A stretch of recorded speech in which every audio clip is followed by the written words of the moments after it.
Let's go. Yo. Hey kid, don't ever let them get inside your head. Ayun sir, ayan seal unit po A14 5G, unseal na.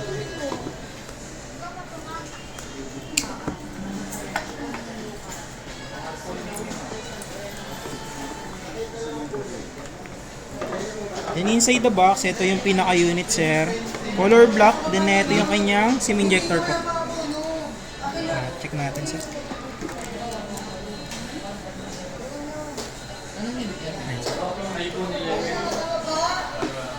Goods na? Parang S23 yun. Opo sir, parang siyang S23 yung design. Wala na siyang Ano laman. siya sir, box type na. Tapos ito yung kanyang SIM injector, SIM tray. Pagka maglalagay tayo SIM card. I'm like an addict, do I gotta have it. I ain't even playing, got a really bad habit. If it moves, gotta grab it. Fuse like a magnet, lose one. Ayan, set up natin yung phone. Then yung inclusion niya inside the box sir, yung kanyang Type-C to Type-C cable. Type-C. Type-C to Type-C cable. Ayan sir. Then yung kanyang adapter naman sir, naka-separated po na 25 watts travel adapter. Ayan. Pero yung kanyang 25 watts na travel adapter. Ayan. So yan sir, kung magkaka-copy kayo ng data, pwede Samsung to Samsung or any Android po. Ayan, download lang kayo ng ganyang application. So i-don't copy lang muna natin. Ayun sir, introduce ko lang yung A14 5G natin kung saan once na chinek natin sa kanyang Android version. About phone is naka-Android 13 na po siya. Sagad siya ng Android version. Then once na pina-click mo yan, automatic lock na po siya. No? Okay po. At the same time, double check din natin yung camera which is 50 megapixel. Sa kanyang back camera sir, ayan po. Pwede mo siyang i-full screen sir. Dito lang, pipindutin mo lang tong frame na to. Then i-full screen mo sir. Ayan siya sa full screen. Ayan. Okay po. Kung hindi sanay sa full screen sir, balik lang natin sa dating frame.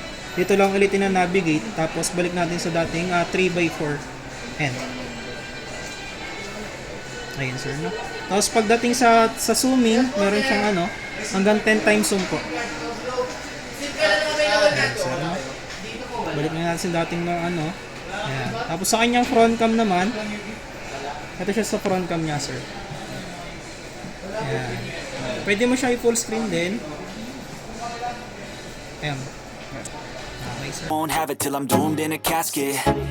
I ain't playing, got a weird. Charger niya, Type-C to Type-C na po. Ayan, sir.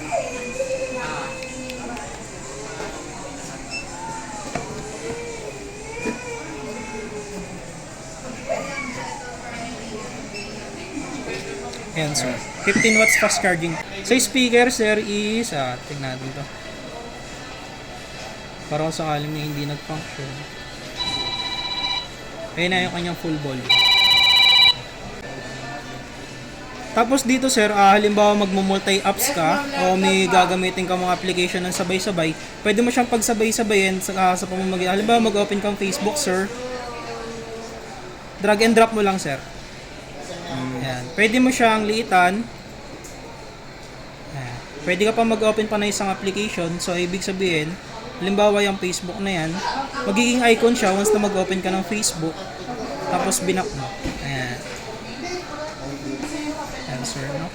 Hanggang 5 application po, kaya niya pagsabayin nang hindi po naglalag yung phone. Halimbawa, titingin ka ng photo sa gallery. Click mo lang yung present taskbar. Drop mo sa gitna, sir. Tapos, ayan. Pwede mong liitan. Depende sa'yo, sir, kung gaano kalaki yung size. Tapos, halimbawa, may nag-message sa'yo, babasahin mo, buksan mo yung message. Yun, sir, kung napapansin mo, nagiging icon yung mga application na ino-open natin. Ayan. Same time, i-update kang application sa Play Store. Drag mo lang sa gitna. Liitan mo. Ayan. So makikita mo dito sir, 5 application na ka-open ng sabay-sabay na hindi naglalag yung phone. Ayan. Facebook, YouTube, gallery, then yung message, then yung Play Store. Ayan sir. So ibig sabihin hindi na siya kasya sa screen. Ayan, pero at least hindi po naglalag yung ating phone. Hindi niya siya kay-smooth. Say 14.5. Yun na yun nga sir sa warranty. Paliwanag ko na lang din. May 7-day replacement tayo sa store, then 1-year warranty. Sa loob ng 7-day replacement ang covered natin sa store's factory defect lang. Halimbawa po ng mga factory defects sir, yun nga yung chinek natin kung hindi nagpa-function yung camera, front camera, back camera, hindi nagana yung speaker, hindi nag-charge yung unit. So pag kami mga ganun tayo na-encounter sa loob ng 7 days sir, direct service center po tayo. Which is ang service center po ni Samsung sa mismong Samsung Concept Store sa SM MOA. Cyberzone area lang din po, no? Second floor.